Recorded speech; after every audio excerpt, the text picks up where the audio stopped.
It's me, Renee. I'm back. So I'm thinking, what should I do for today's video? I have one film video that's already filmed, but I don't really want to use it for today. So I decided I'm gonna do this, which is 5 openings. Sorry, not 4. 5 openings to books that I really enjoy. This is not a list per se. Well, it's not a list because it's 5. I'm mentioning 5 stuff, but it's not like the top best openings of all time or like that I love the most. It's just kind of 5 openings to books that I really enjoy, that I feel work, and yeah, that I feel really are good openings. So yeah, as usual, I'll link them all down below, the Goodreads pages, and yeah, let's. You know what? You know what? No, I'm going with 6 books openings. And I'm starting with a book that I talked about a bit before, but it's a good one. So, Invisibility by Andrea Kramer and David Leviathan. So, and yeah, yeah, just some stuff falling on the floor. But yeah, so yeah, first opening. I was born invisible. I have no idea how this worked. Did my mother go to the hospital expecting me to be just another normal, visible baby? Or did she believe in the curse? Did she know what was going to happen and have me in secret? It is such a strange image, even to me, an invisible baby born into the world. What was the first moment like when I was held up to my mother and there was nothing to see, only feel? She never told me. To her, the past was invisible, like I was invisible. She let slip that there was a curse, angry, early words with my father, not meant for my ears. But that was it. There was no other why, there was no other how, there was only the what, and that was my life. It's quite like very like high. It's just so intriguing opening. Like what? I mean, just the first sentence. I was born invisible. It's just what? I mean, you kind of have to read more to like to know, is this a prank? Is this real? How invisible? I'm invisible all the time. I mean, I suppose yeah. The first paragraph more or less doesn't really give you that much detail about it, but still, you know that he was born invisible. You know that he can still hear, even though people can't see him. So you have some inkling of what the rules are. But yeah, it's just so amazing. And yeah, it just gives a good insight into the book. That it's both thought provoking and original and so good. And yeah, this book is just again very good. I highly recommend it. Highly recommend it. Then we have Prudence by Gail Carriger, the first in the Custard Protocol book 1, the first in Custard Protocol series. Chapter 1, The Sacred Snuff Box.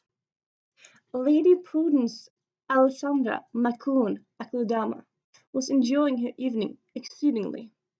The evening, unfortunately, did not feel the same about Lady Prudence. She inspired, at even the best balls, a sensation of imminent dread.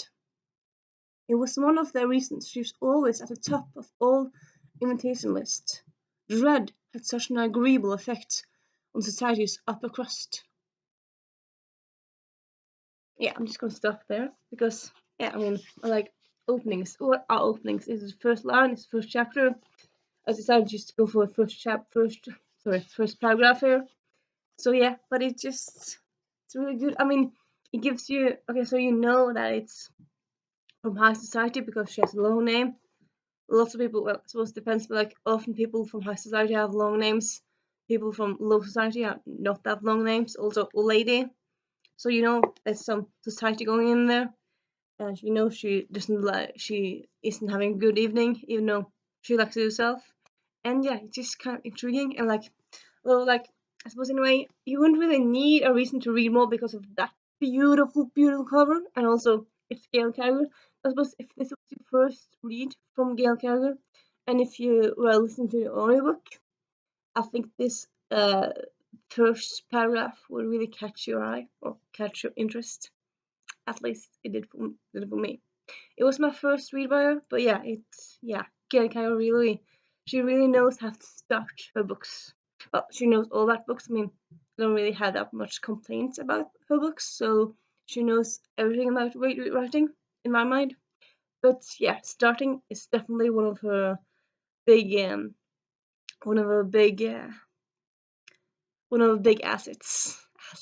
Yeah, one of the big bonuses, advantages, words. But yeah, you know what I mean. It's one thing she's great at. I'm going to go with Truly Madly Royally by Debbie Rugo. Came out last year. I haven't really heard that many people. I haven't really heard it talked that much about. Definitely think it should be talked more about because it's a very good book. Yes, I suppose it's not revolutionary. It's not amazing. Well, sorry, it is amazing, but It's not a revolutionary concept. I mean, the concept is kind of like a hallmark thingy where a made-up country has a prince. He goes to the States. He meets someone. So in that way, it's not revolutionary done like the idea, the plot behind it, but it has an African American lead, and that's not that common. And yeah, it's done very well. And it has some great themes in it. So yeah, I'm just gonna, and here I'm gonna go a bit longer than usual because why not? Chapter 1. For centuries, the famed halls of Halstead University have echoed with expansive dialogue, provocative debates, and poignant questions, or something like that. But not at this moment. Yeah, yes, I repeated, to the incredulous faces around me.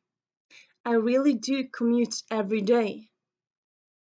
There is an audible gasp among my fellow students. So, you're local? That's the obvious it girl of the group. People lean in when she speaks and agree with her before she's even made her point. She probably owns the yacht they all look like they just stopped off. Well, local as in 50 minutes by train and light rail? I joke. Is it safe? The girl sitting catty corner to me asks, extra earnestly. I look away before she feels compelled to give me a sympathy hug. On an, sorry, on an unrelated note, she's the same person who used the term third world earlier. Deep sigh. Why did I have to come to class 15 minutes early today? If this were one of the common lecture halls, I'd be fine.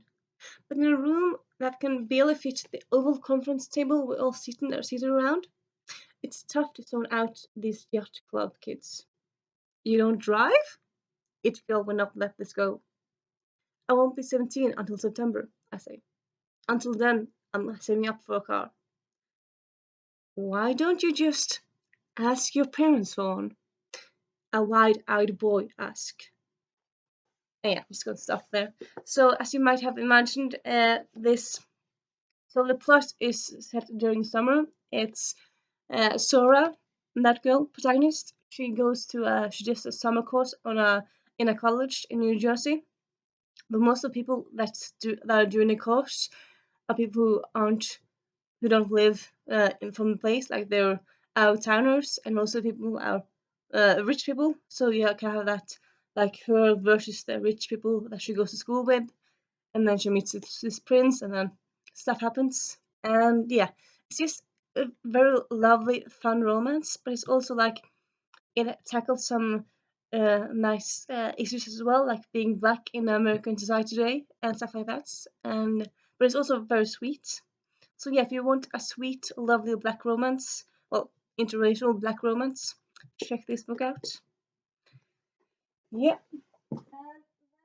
we have the next to last one because uh, I just cheated, so I'm doing 6 and 5. Cheated. It's my video. It's not any rules to it. So yeah, the not so distant past. Not so distant past. What is that even is? I don't know. But yeah, so this is actually biography. So this is kind of like the outsticker of all these books. But every book, even non-fiction, has a start. So yeah. When I was 25 years old, it came to my attention that I'd never had a girlfriend. At the time, I was actually under the impression that I was in a sorry. At the time, I was actually under the impression that I was in a relationship. So as you can imagine, this bit of news came as something of a shock. I answered the call outside on the sidewalk. You always you always remember exactly where you were when you found out your girlfriend has a boyfriend who isn't you. It was my friend Dan. Listen, no one else wanted to be the one to tell you this. All right? I'm really sorry. Okay? Charlotte has a boyfriend. He blurted out as one of the as one continuous word. Right? I know. I mean, I'm her boyfriend. There was a pause. Right? I asked. It's not you. Oh, was all I managed. So yeah, this is a biography of Josh Lundquist. I suppose he's kind of famous-ish YouTuber. I'm not sure how famous he is lately, but he's had a beauty for some time. I heard about this book from the Vlogburners, and it's his biography of his love life. Well, his life, but also he focuses mainly on his love life, or the fact that he doesn't really have one. Well, he has like he has had encounters. I suppose like he, as I said, sorry, he turned 25 and never had a girlfriend because stuff and life. And it's just a really endearing and nice story. Really, it's not solely about his love problems. It's also about his life. And yeah, it's a really good biography. It's an autobiography. He wrote it himself. I read this one 2 3 years ago, and yeah, very much enjoyed it. It was actually one of my first biographies, and yeah, very much recommend it. Yeah, it starts good and it's good all the way through. And yeah, we have red, white, and royal blue. Yeah, using it in video again. I just love it so much.